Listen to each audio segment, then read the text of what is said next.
You will never be free until you free yourself from the prison of your own false thoughts. Philip Arnold. Every meditator knows the dilemma of trying to find that perfectly quiet place to meditate, where silence is the golden rule and voices hush to a whisper. Oh, how perfect our meditation would be if only everyone would be quiet. As wonderful as it sounds, we know it just doesn't always work out that way. And that's what made this particular meditation experience so insightful. It gave me an opportunity to see how my judgmental thoughts can make life far more painful. The setting was a camping trip in Northern California. Even though I was in this beautiful place and it's generally quite peaceful, not everyone was there to commune with nature. On the day in question, I was heading back to my campsite after taking a leisurely stroll with my dog. I was relaxed and content as I started preparing for my afternoon meditation. Before any sitting, I start with some stretching. I don't know if it's old age or just tight hips, but I cannot sit without some movement first.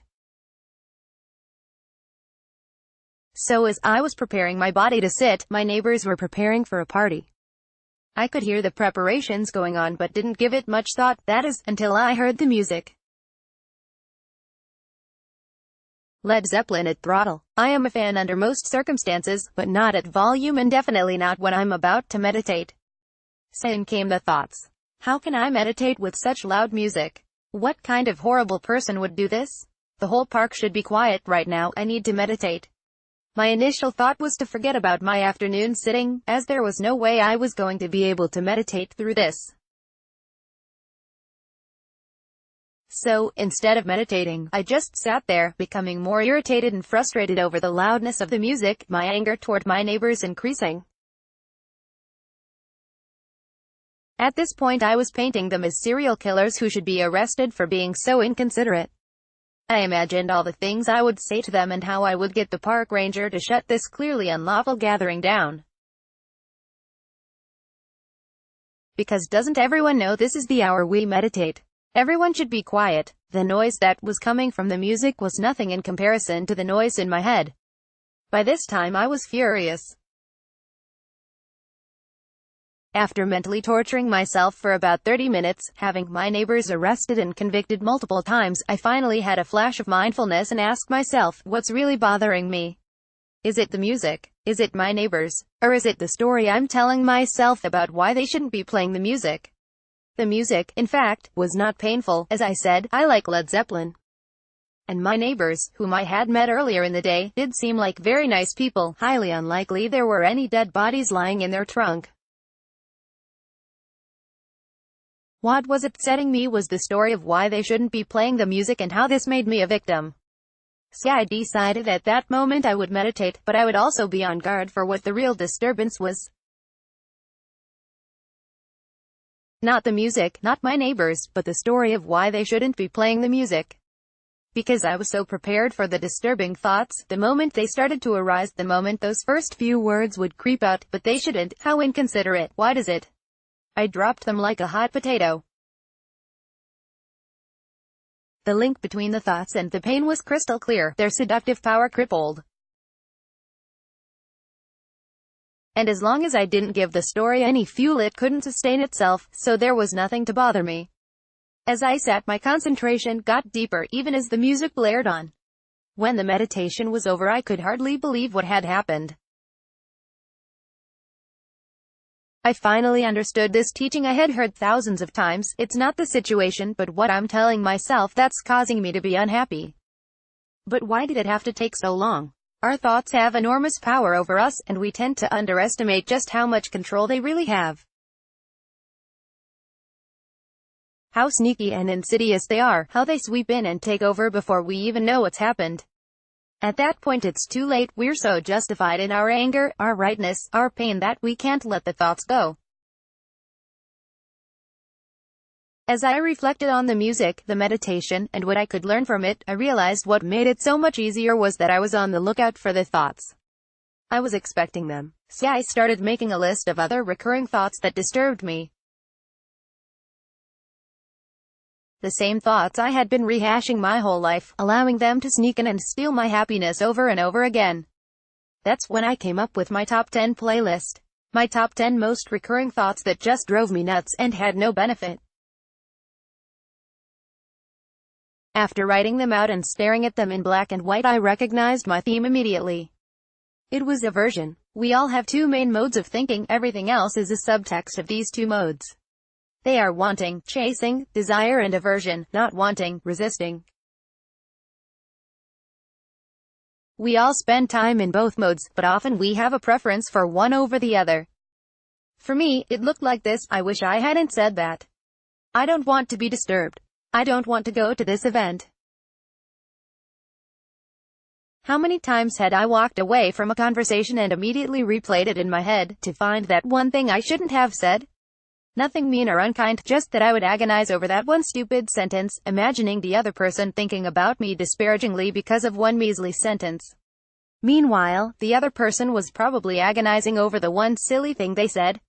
Or maybe I'd want to be alone and then spend hours disturbing myself while I was alone, with the thought of not wanting to be disturbed. Or I'd dread some upcoming event, spending hours torturing myself ahead of time, only to say afterward, that really wasn't so bad. Now that these were added to my top 10 playlist, I was on the lookout. Just like in the meditation, every time I started to see the familiar thought wanting to arise, I wish I hadn't said that. What if someone disturbs me? I really don't want to go. I would say to myself, oh, that's a top 10, and drop it right away. To be clear, I wasn't suppressing any thoughts. That's a bad and ineffective strategy. I dropped them because I had done the work already.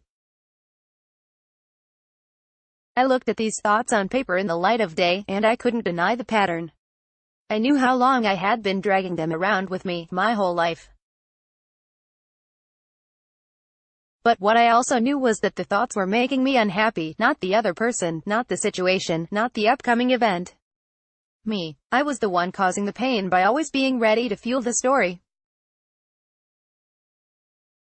When I'm asked, how do you let go of negative thoughts, my answer is always the same: it's easy to drop them when you see the pain those thoughts are causing you. And that's the problem. We don't see the pain, or at least we don't see that we are the ones causing the pain. Once we are caught up in a thought stream, once we've created the story where we are once again the victim in this tragedy of our life, it's too late. So we stay with the thoughts and the pain until we exhaust ourselves and then repeat. Keep in mind, I'm referring to situations where we haven't actually been victimized, when life may seem annoying or even unfair, but no one has literally violated us. That's why creating my top 10 playlist was such a game changer. It helped immensely to see them all written down and reflect on how many times I'd been caught in these stories, how many endless hours I'd tortured myself, and nothing ever changed. But something did change. I brought them to the surface, I wrote them down, and there is enormous power in that exercise. For the first few weeks I would look at my list daily, typically before I would meditate and right after. This was when my mind was the most clear, and allowed a great deal of separation between me and the thoughts, because there was no emotion tied to the thought. As each day went by, I felt more and more space and peace in my mind. Nothing changed, except that I wasn't thinking these thoughts anymore. These thoughts that had tormented me for as long as I can remember. If I was alone and someone did interrupt me, it really did only last a few minutes because there was no story around it. As soon as my mind wanted to start replaying a conversation I just had, I'd drop it. I knew the pattern, I knew where the thought would take me. For every recurring thought on my top 10 playlist, I was prepared. They didn't have the same emotional trapdoor they had before because I was expecting them. Are we really free? A prisoner isn't free to choose even the simplest of things, to go outside, to look at the sky, the trees, the birds, the flowers, to feel the warmth of the sun or the breeze of the wind. But how free are we when we go about our days not seeing the world around us? Not appreciating even the simplest of things, not because they are not there but because we are always lost in our thoughts, worrying, fretting, constantly rehashing, and replanning our lives. We stay in this prison because we think we don't have the keys. But we do. Do this exercise for one reason and one reason only, to free yourself. Step outside and see for yourself how much more beautiful life is when we experience it without a story. About Meredith Hooker. Meredith lives a simple life dedicated to her spiritual practice, traveling in her RV between Mexico and California, doing workshops, talks and retreats, helping people find more inner peace. Sign up for Meredith's newsletter to receive Meredith's free 6-minute guided distress meditation.